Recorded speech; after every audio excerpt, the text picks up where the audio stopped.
అయితే నేను యునైటెడ్ స్టేట్స్లో యుఎస్లో సాఫ్ట్వేర్ ఇంజనీర్గా వర్క్ చేస్తూ ఉండేదాన్ని. మీ అందరికీ తెలుసు కదా, సాఫ్ట్వేర్ ఇంజనీర్ ఎవరైనా అయ్యారంటే వాళ్ళ డ్రీమ్ ఏంటంటే ఆన్ సైట్ ప్రాజెక్ట్కి వెళ్ళడం. ఎందుకంటే ఇక్కడ కంటే చాలా టైమ్స్ ఎక్కువ శాలరీ వస్తుంది. సో యూఎస్కి వెళ్ళిపోయాను. లైఫ్ వాజ్ ఆల్ గుడ్, చాలా కంఫర్టబుల్గా లగ్జూరియస్గా ఉంది. ఒక మాట చెప్పాలంటే తల్లిదండ్రుల నుండి దూరంగా ఉంటే మనం ఎలా ఫీల్ అయిపోతాం అంటే ఫ్రీ బర్డ్స్లా ఫీల్ అయిపోతాం. రెక్కలు వచ్చి ఎటు కావాలంటే అటు ఎగిరిపోవచ్చు అని. చాలా ఫ్రీడమ్ ఉంది.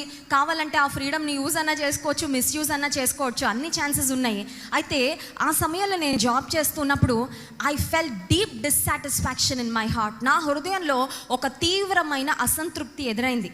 ఎందుకంటే నాకు వస్తున్న డబ్బులు లేకపోతే నేను ఎంజాయ్ చేస్తున్న ప్లెజర్స్ నన్ను సాటిస్ఫై చేయలేకపోయాయి. అప్పుడు నా మనసులో ఒక తలంపు వచ్చింది. అదేంటంటే ఇంత డబ్బులు సంపాదిస్తున్నా నాకు సంతోషం రావట్లేదు, లేకపోతే నా హృదయంలో నిజంగా ఒక సాటిస్ఫాక్షన్ లేదు. I want to do something for God, I want to do something for the society.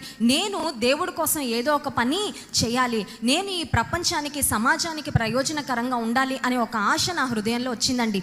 ఆశ వచ్చిన తర్వాత గాడ్ నోస్ అవర్ హార్ట్ కదా, మన డీపెస్ట్ హార్ట్స్ డిజైర్స్ కూడా దేవుడికి తెలుసు. ఆ డిజైర్ దేవుడు చూసారేమో. కాలేజ్లో ఉన్నప్పుడు కూడా ఎక్కువ సోషల్ వర్క్ అంటే చాలా ఇష్టపడుతూ ఉండేదాన్ని. చాలాసార్లు దేవుడు దేవుడు అని ఎంజాయ్మెంట్లు అన్నీ పక్కన పెట్టేస్తూ ఉండేదాన్ని. అప్పుడు అనేవాళ్ళు ఓ మదర్ తెరిసేలా అయిపోయేటట్టున్నావే అని మా ఫ్రెండ్స్ కూడా అంటూ ఉండేవారు కొన్నిసార్లు కామెడీగా. అయితే ఏదేమైనప్పటికీ జాన్ వెస్లీ గారితో మరి నా వివాహం అవడం, my husband he travel to 60 countries in the world. He is 37 years old.